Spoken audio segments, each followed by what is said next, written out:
Hello, I'm Melissa Nadworny, and you're listening to NPR's Book of the Day. Gregg Hurwitz has a new thriller out called The Delivery. In it, a humanoid personal assistant ends up knowing too much about the family it's set to be helping.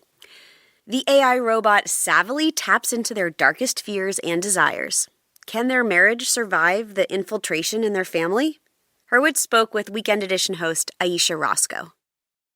Support for this podcast and the following message come from National Geographic's new series, Pompeii, Out of Time with Tom Hiddleston, a 3-part docudrama from the executive producers of Loki. Join Tom Hiddleston on a time-spanning journey into Pompeii as he traces real people through the eruption of Mount Vesuvius, searching for those who survived.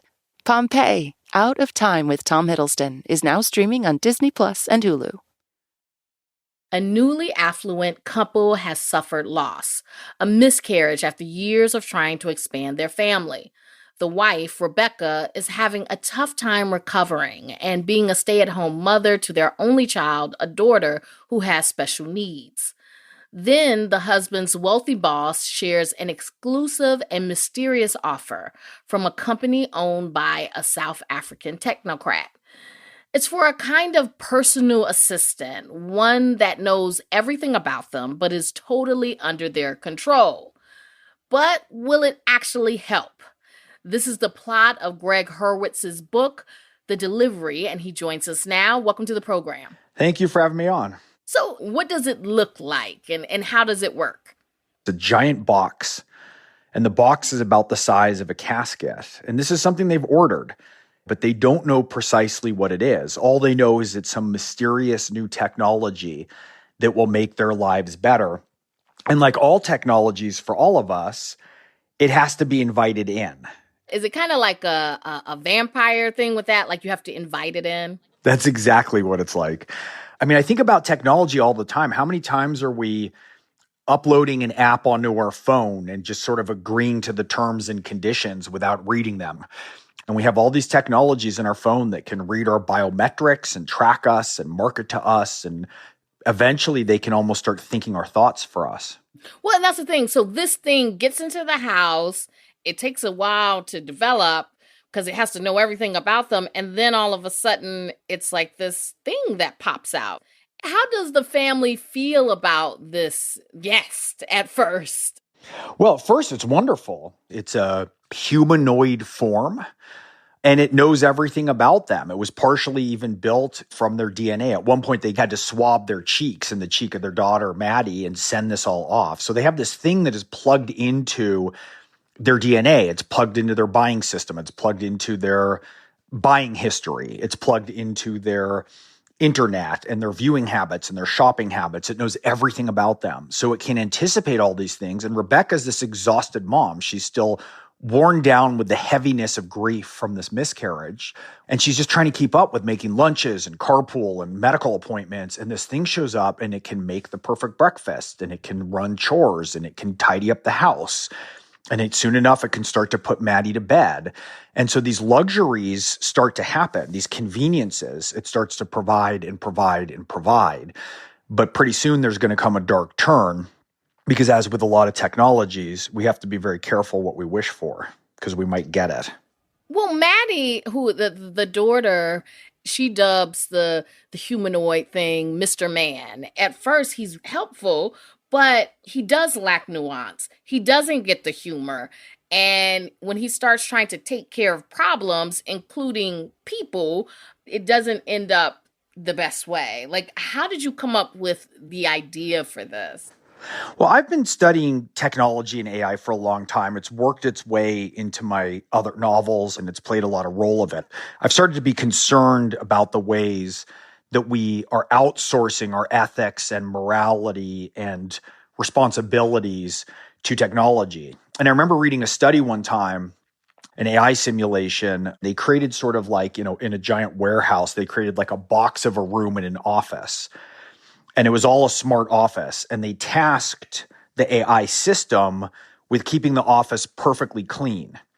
And so this was all simulated online. And so they had the worker go in, and the smart technology that was bent on cleaning, the first thing that it did digitally was to kill the worker and clean up his body once and then seal the room.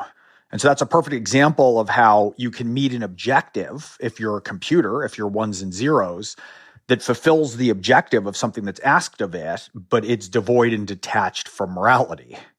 And so these are some of the issues as we lurch forward that we're going to be contending with more and more. And I wanted to embody that in a story about a family in grief that's trying to put themselves back together. Another part of this story, and what you said was it was really scary. So I just I wanted to... All right. As a thriller writer, I aim to terrify. Yes, so. Yeah. You definitely did it with that. But the people outside of the family that are driving conflict in this story, the neighbor, the boss, the school moms, they are problems Mr. Man is built to solve, or Mr. Man tries to solve. But in the story, we all see these characters like have moments where you see the softer side of them. Like we see this part of them that makes us, I guess, maybe have more compassion on them. Do you think when we rely on technology, do we allow ourselves to be blinded to the humanity of others? There's no question. We all have inside of us garbage and gold. We all have darkness and light. And one of the things that happens when we outsource our thinking and our engagement to ones and zeros is we start to forget that.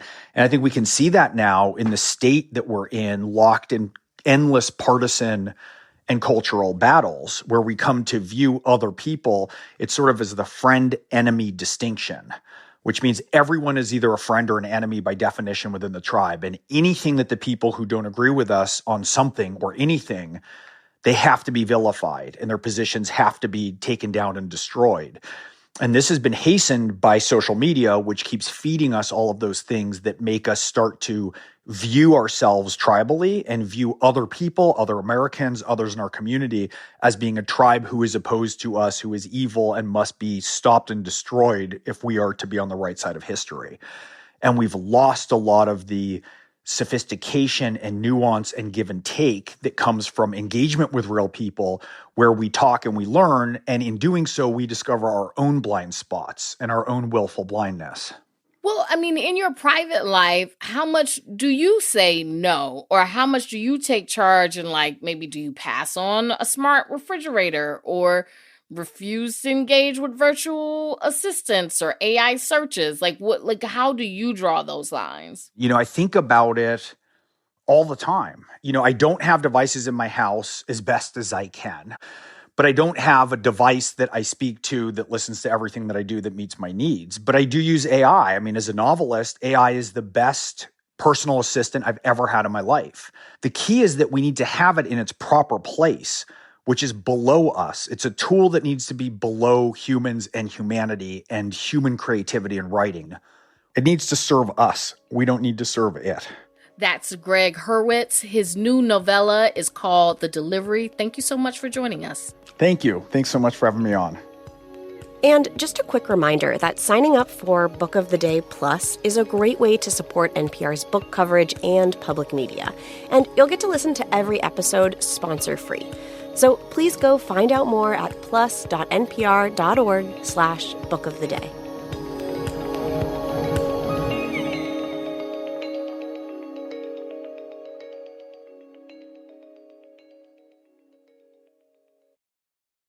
This message comes from Workday. Guessing is for game shows, not your business, especially when your margin for error is zero. Workday is the enterprise AI platform for HR, finance, and IT with a deep understanding of your organization's context and guardrails. So every AI action is permission-aware, giving you accuracy 24/7 and the ability to not just get work done, but get it done right. It's a new Workday. This message comes from Bombas. Comfy footwear is the last thing you want to worry about this summer. Bombas sandals and slides are perfect for beach days, barbecues, and everything in between. Go to bombas.com/NPR. Support for this podcast and the following message come from Crown, publisher of The Correspondent by Virginia Evans, a love letter to the written word, the power of literature, and connection with others. The Correspondent is available wherever books and audiobooks are sold.